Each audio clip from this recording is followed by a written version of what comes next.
My biggest takeaway from Saturday's season opener was that Texas A&M might have the best wide receivers in the SEC. You are Locked On Aggies, your daily podcast on the Texas A&M Aggies, part of the Locked On Podcast Network, your team every day.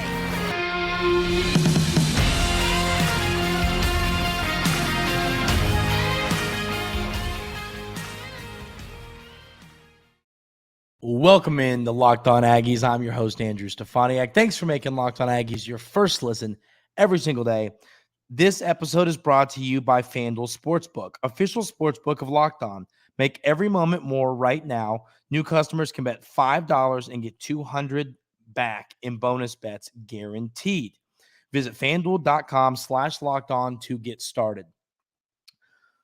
I think the biggest takeaway from Texas A&M's game Saturday against New Mexico, it was a fun one. I hope everybody enjoyed the game. Hope everybody had a great time. Everybody that went, watched from home, hope you all had a great weekend, holiday weekend, and enjoyed the ball game. My biggest takeaway was this wide receiver room might be the best wide receiver room in the SEC. Definitely top 5 in the country. Definitely top 2 or 3 in the SEC. I think we knew what we had in Ainias Smith and Moose.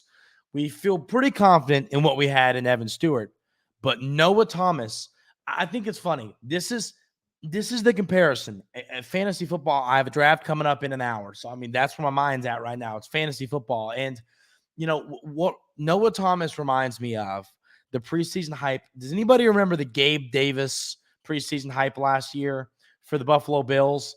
That's what it was for Noah Thomas. It's what it felt like. Everybody was hyping up Noah Thomas, and I was on board with it. I backed it. I agreed, but I was a little bit hesitant because I was like, you have so many good receivers. Is he really going to get all that much work? But he was, my sleeper candidate of the year. And I'll tell you, he was awesome. Noah Thomas was great. Of course, let me pull up his numbers. He was 6 catches, 74 yards, and 3 touchdowns. We'll run through all the stats from the ball game at the end of the show today. Evan Stewart was 8 for 115 and 2. Moose had a couple catches and a touchdown. Ainias Smith had a few catches, including a big one. Jade Walker looked good. This wide receiver room is so deep. It's so deep, and it has so many players. That's why I talked about Evan Stewart. Is he going to be able to be a 1,000-yard receiver, an all SEC type player? And I was a little hesitant to kind of say that simply because my thought was you have so many good players. How is he going to, be able to be that good? How is he going to be able to crack 1,000 yards? That's the way I looked at it.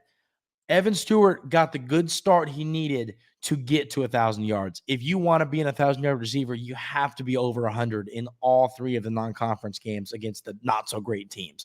You want to be at 350, 400 yards between those games, so all you need is 600 in those last 8 games or the last 9 games. So the way I look at this, I think Evan Stewart and Noah Thomas, I think that 1-2 punch. You saw the 3 touchdowns from Noah Thomas. He's going to be a red zone target, but he's not just a red zone target. That's where my head's at. I'm going to be frank with y'all. I thought that Noah Thomas was going to be more of a red zone target. I know that he has the skills to be a possession receiver, an every down guy, but I just, with that frame, I really thought we were going to see him be more of a possession receiver. Of a red zone target rather than a possession receiver. But he showed that he can really do it all. Now, of course, he had 6 catches, 3 of them were touchdowns. But at the end of the day, Noah Thomas is going to help this football team and catch a lot of passes. Is he going to crack 1,000 yards? No, I don't think so. But is he going to crack 10 touchdowns? When you start the season with 3, I think it's going to be hard not to. So that's my biggest takeaway, was how good this wide receiver room is. They looked absolutely incredible. We're going to talk about Connor Wigman, takeaways from what he did in segment 2. But that was the biggest thing I left this ball game with, was how good this Texas A&M wide receiver room is. I think it got the fair preseason hype it deserved, but I think it's going to slowly increase to where this is a top 3 room in the country when we're, getting ready for bowl season.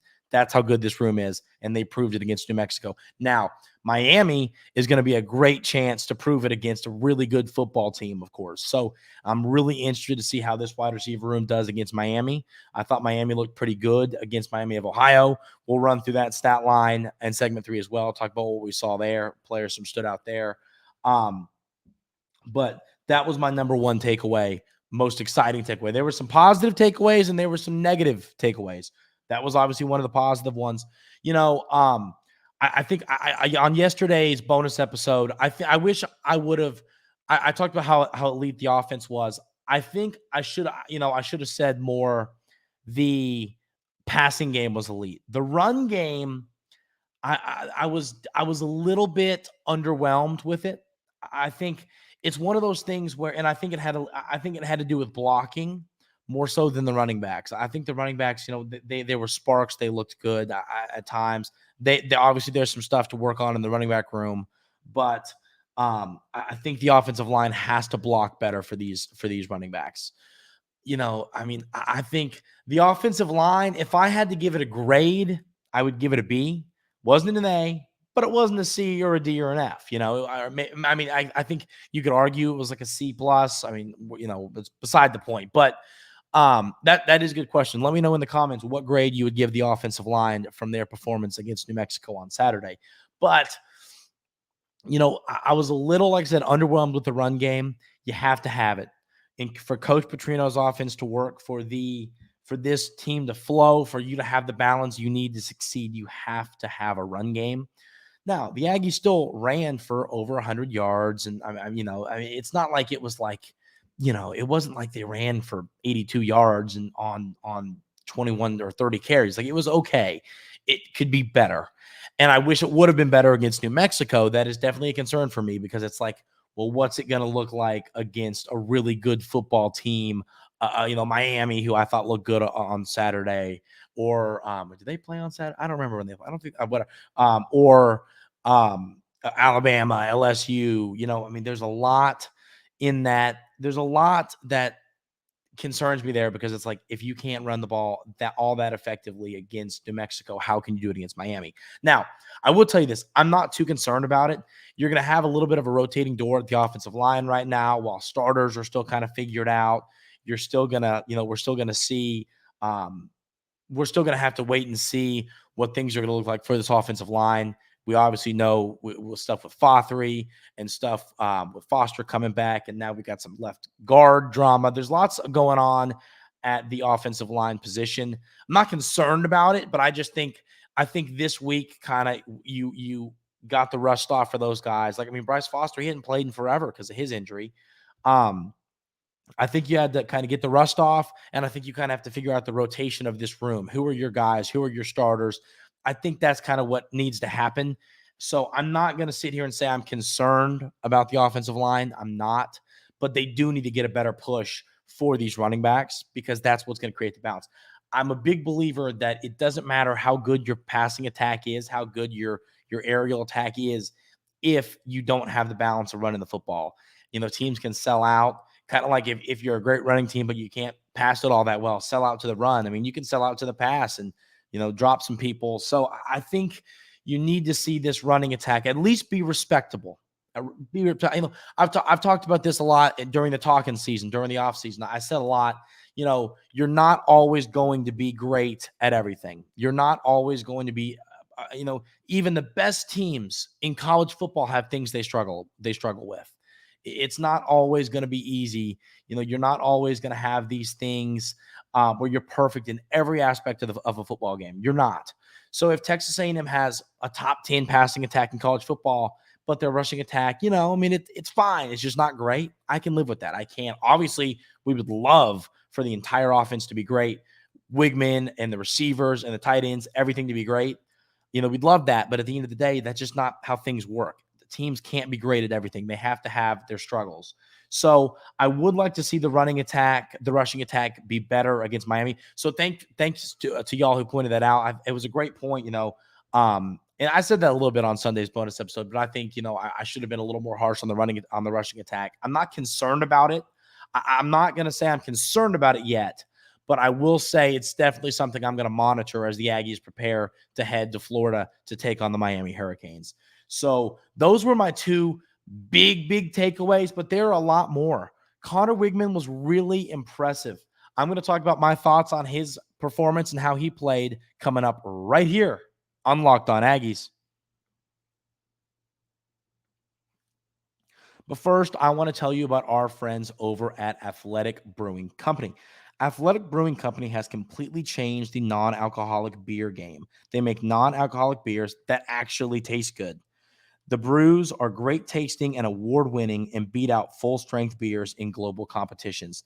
They sent us a 6-pack of their brews, of their non-alcoholic beer. I mean, it is great stuff. I was really excited to try it and see what it was, see what it tasted like. I had never had a non-alcoholic beer. I was curious, and it was really good. So I highly recommend going and checking out Athletic Brewing Company. You can find Athletic Brewing Company's non-alcoholic brews at a store near you or buy online at athleticbrewing.com. First-time customers can use code LOCKEDON to get 15% off your first order. That's code LOCKEDON at checkout for 15% off at athleticbrewing.com. Exclusions and conditions apply. I highly recommend going to check out Athletic Brewing Company. Athletic Brewing Company, fit for all times. Check it out, ladies and gentlemen. I promise you will not regret it.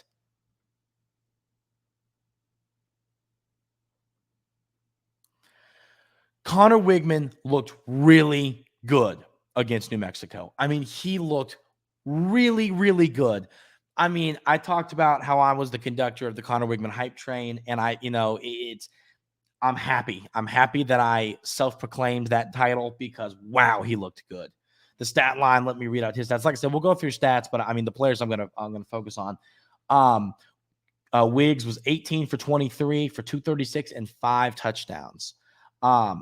I call Connor Wigman Wiggs now. Like, I noticed that. I was watching the game, and he threw that first touchdown to Noah Thomas. I'm like, let's go, Wiggs. And I was like, I don't know if that's a nickname of his. I don't know if I made that up, but I like it. So I'm going to stick with that every once in a while when I'm happy with him. When we're happy with Connor Wigman, it's Wiggs. But, I think what stood out to me was that he's a young quarterback still. That is the biggest thing us Aggie fans need to remember is that he is a young guy. He's a young quarterback. So I was a little skeptical going into this game. I was a little concerned, what is he going to do? How is he going to play?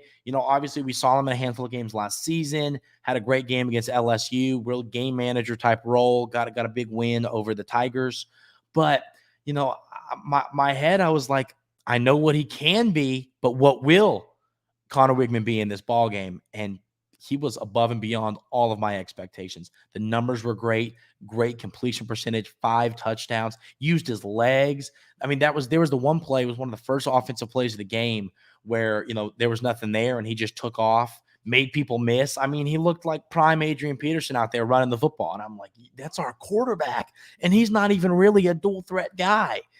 I'll tell you this. I think Connor Wigman's ability to run the football is going to be really helpful for this Aggie football team and this coaching staff. I mean, having a quarterback that you have the old reliable, you can call a quarterback draw, you can call an option play where he can pull it out of the running back's chest. It makes a play caller's life a lot easier. And I'll tell you this, there's always the one play where the quarterback I wouldn't list Connor Wigman as non-mobile, but I wouldn't list him as a normal dual threat guy like a Justin Fields or, like quarterbacks like that who like to use their legs. But Connor Wigman, there's going to be a play this year where he puts the ball in Ruben Owens' chest, in Amari Daniels' chest, pulls it and takes off, tries to get to the outside and has a massive run in a big time moment. I think that play is really effective. My dad loves that. My dad loves when you have a quarterback who's athletic enough to run the football and he pulls the ball from the running back and takes it for a big game. It's for a big gain. That's like his favorite play in football. And I think you're going to see that out of Connor Wigman at some point this year. And it's going to lead to something. It's going to lead to some big time numbers. It's going to really help this team. So I am excited that he the ability to use his legs is was what we anticipated. I talked about it being something like I kind of foresaw, seeing, but I didn't expect, that play, the way he just took off and used his legs was really impressive. But he just looked calm and cool and collected in the pocket. Now, was he perfect? No. Are there things he can improve on? Of course. You can say that for every player. You can say that for Evan Stewart. You can say it for Noah Thomas. I mean, everybody's always got something to get better at, something to improve on. But I thought all in all, I was just thoroughly impressed, was very impressed with what Connor Wigman did. He is still a young quarterback. He's still a young guy, and he was able to make plays, make the right play, make the right decision more times than not. Still no interceptions. And, I think that for me, that was exciting because it was just like, I was worried that he was going to make a mistake or he was going to, the decision-making was going to be questionable. It really wasn't for me. It wasn't for me. I think that he did everything I expected him to do. And I think for a younger quarterback, being calm and cool and collected in the pocket is a really big deal. And Connor Wigman proved that in this ballgame. I mean, he truly was just cool in the pocket. He doesn't look like he's ever pressing. I mean, he looks like he's just chill and calm and, doing handle and stuff the right way. I was really impressed with his pocket presence. And I mean, he just looks like he's having fun out there. I was really happy with the Aggie starting quarterback, and I think he did a lot to impress me this game against New Mexico. Connor Wigman's a good quarterback, and I really think if he keeps putting up stat lines like this, especially if he can get those yards up over the 300 mark. Now, of course, he got Max Johnson got in the game. If it was a game where you needed him longer, you'd keep him in there longer. But you got to get over the 300 mark. If you get over the 300 mark, I think Connor Wigman could be in the Heisman race, 6-7 games into the season if he keeps putting up these numbers. So I'm really excited about Connor Wigman, and I'm really proud of what he did on the football field against New Mexico. Josh DeBerry, wow. I mean, what I was not expecting that from him. I think you could argue that if you had to pick the 5 players of the game, I'd have to think about who the 5th would be, but it'd be Wiggs, it would be Evan Stewart, Noah Thomas, and then Josh DeBerry. And I think you could argue that he's right in there in the mix with them. He had a sack and a pick in this game. He just looked great. I was expecting him to be good. I was expecting him to be good. He's played a lot of football. He knows what he's doing, but I was not expecting what we saw out of him. I mean, he was the all-star of the defense.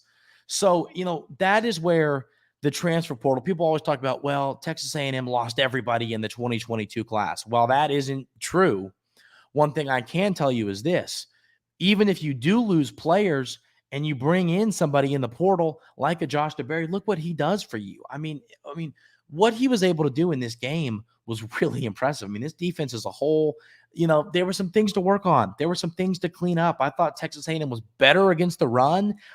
They only allowed New Mexico 2.8 yards a carry, but still there are things to improve on. And Josh DeBerry really got me excited for this Texas A&M defense. Now, the defense as a whole, like I said, I think they stopped the run. It wasn't like if 10 was, I felt great about it, and 0 was, oh goodness, we're in trouble. I'd say it was like a 6, maybe a 7, to where, a lot better than last year. Clearly a lot better than last year. A lot to, and that makes you feel better as a Texas A&M fan. Obviously, we know how rough it was trying to stop the run last year. But I think that was a big takeaway for me, was Texas A&M was able to stop the run somewhat well in this game. Obviously, there were a few plays that weren't great and a few things that didn't go all that well. But at the end of the day, they did enough to hold New Mexico to not all that great of a stat line in the offensive box score. So I'm happy with this defense. I am happy with this defense. I think they have a lot to clean up, though, before the upcoming Miami game. I mean, we've discussed how important of a game this is against Miami. You could argue it's a make or break game for the season. I mean, if you want to have a big year, if you want to compete for the SEC West, I think this is a game. Now, obviously, that doesn't affect the West standings, but I think it's a game that you have to win. It's a tone setter. You got to go win this football game. I think if you want to take down Bama, if you want to take down an LSU, this is a good step in the right direction if you beat Miami. So everybody's got some stuff to clean up, but all in all, I was happy with those performances. The last 2 things I was happy with was first the feed the studs mentality that Coach Petrino talked about. I think they did that. They got the ball to their guys. They fed the studs. They fed Noah Thomas. They fed Evan Stewart. I think you could have gotten the ball to Ainias Smith a little bit more, just because, I mean, if you get the football in his hands, he's going to do good stuff like he did on a big punt return. But at the end of the day, you won the football game. You did all you needed to do. And I think someone commented this on the bonus episode on Sunday, which was a great point. You didn't show everything. You didn't show Miami everything you got in the bag. You saved some stuff for the Miami Hurricanes, which is great. You don't want to unleash the whole bag of tricks against New Mexico. You want to save some of that stuff for the much better opponent in Miami. Texas A&M did that, and I was very happy to see that. The last takeaway for me was, and this is a negative one, 9 penalties for 88 yards. Penalties will kill you. You cannot have a whole bunch of penalties. I mean, it happens. Stuff happens. I get it, but you have got to cut down on the penalties. 4 or 5, I feel better about it. So that is the first, and that's easy to clean up. That's the first thing I want to see cleaned up against Miami. 5 or less penalties. It's like I talked about when we were talking about Texas A&M baseball, and I was saying less walks when the Aggies were making a little bit of a postseason run.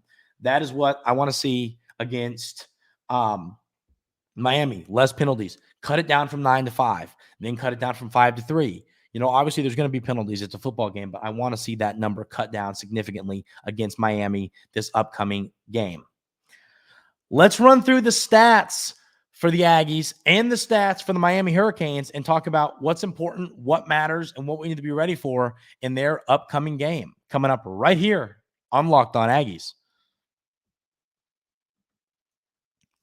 But first, I want to talk about our friends over at FanDuel. Get ready for the NFL season with incredible offers from FanDuel, America's #1 sportsbook. Right now, new customers can bet $5 and get $200 in bonus bets, guaranteed. Plus, all customers who bet $5 will get $100 off NFL Sunday Ticket from YouTube and YouTube TV. Now is the best time to join FanDuel. The app is easy to use, and you can be on everything from spreads, player props, and more. So visit FanDuel.com/lockedon and kick off the NFL season with an offer you won't want to miss. FanDuel, official partner of the NFL. I love FanDuel, easy to use. I use it for all my betting. Highly recommend it. If you don't use FanDuel, start using FanDuel. It is the best service for betting on sports.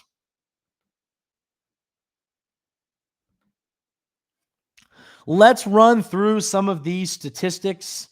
There were a lot of numbers to run through, and I just want to take a look at this to kind of get a feel, and we're going to run through Miami's statistics as well. Obviously, Wigman was 18 for 23, 5 touchdowns, 236 yards. Mari Daniels, 7 for 51. Le'Veon Moss, 6 for 26 and a touchdown. Ruben Owens, 7 for 25. I was a little bit, sad about that. I was hoping for a breakout performance from Ruben Owens, but I mean, he had a 14-yard carry. I think he's going to be okay. I'm in no way concerned about him or what he's going to do this season.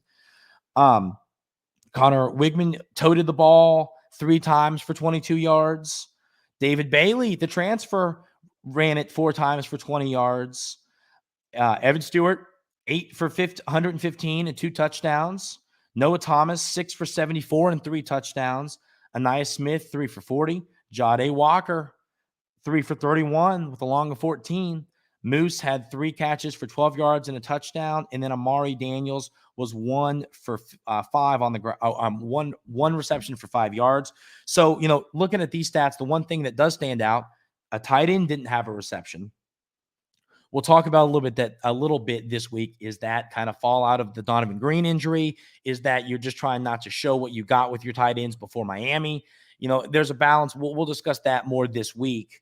But I was a little surprised there to not see Theo or Jake or Jaden Platt get a reception. So that was interesting to me. Now, the Aggies only completed 24 passes as a whole. So, it wasn't like, they completed 32 passes and there wasn't one to the tight end. But still, it was definitely something I noticed. And then on the defense, just all I want to run through for Josh DeBerry, 10 tackles, 7 solo tackles, a sack, 1.5 tackles for loss, a pass deflection, and, of course, the interception. He just all around looked great. He looked really, really good. I think he's got a chance to be one of the best DBs on this football team. So I was very happy with the performance for Josh DeBerry.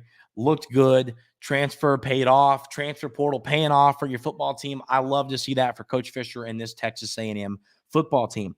Now, looking a little bit at the Miami stat line, Van Dyke was 7 for 22 for 201 yards, a touchdown and a pick. I saw the interception. It wasn't a great throw, I mean, it is what it is. But so Tyler Van Dyke, I mean, a QBR, I don't know how much, I know the college QBR is a little different than the NFL, but 55.9. So how do we feel about that? I don't know. And then the backup came in, was 3 for 3 for 42 yards. Running, the Hurricanes ran the ball and they ran it well. They're 9 for 90, 9 for 76, 9 for 47, 8 for 38. So you had 4 guys get 8+ carries. So, and then, so 250 yards on the ground, 3 touchdowns on the ground for the Hurricanes. That's an impressive stat line there. You had, let's see, 1, 2, 3, 4, 5, 6, 7, 8 different receivers. Obviously some could be 10, but 8 different pass catchers catch a pass against Miami of Ohio. Oh, I think that's funny. We did find out who the real Miami of Ohio is. I mean, who the real Miami is, and it's the Hurricanes. That was funny. If you didn't see that, the Miami of Ohio quarterback was like, who's the real Miami? And it was like, it's us here in whatever city in Ohio. And then obviously I'm sure that was bulletin board material for the Hurricanes as they blew the doors off of Miami of Ohio. But beside the point, receiving 4 for 79 the touchdown, 5 for 68, 6 for 56, 1 for 18, 1 for 14, 1 for 5, 1 for 3, 1 for 0. So obviously these top guys were the main guys, 4 for 79, 5 for 68, and 6 for 56. So Colby Young, Xavier Restrepo, and Jacoby George are the 3 guys we will focus on this week as we prepare for this football game. So Miami can run the football. And the Aggies, of course, that's going to be the biggest question mark. That is the biggest takeaway looking at these stats for me. Can the Aggies stop the Miami rushing attack? That's going to be the biggest question mark. We will have Locked On Hurricanes host Alex Dono on to discuss and to break down what's going on against Miami. We'll have lots of different coverage as the Aggies get ready to take on Miami. It's going to be a fun game. Can't wait to see how it plays out. We'll break it down fully this week. Big win for the Aggies against New Mexico on Saturday. Start the season 1-0. Big one coming up against Miami this upcoming Saturday. This has been Locked On Aggies. Thank you so much for tuning in. I really appreciate it. Hope everybody has a great holiday weekend. Enjoyed the football game. Enjoyed a great weekend slate of football. And hope everybody, I know everybody's not excited to get back to work, but, hope everybody enjoyed their holiday weekend. Thanks so much for tuning in. Have a great rest of your day, and we will see you tomorrow.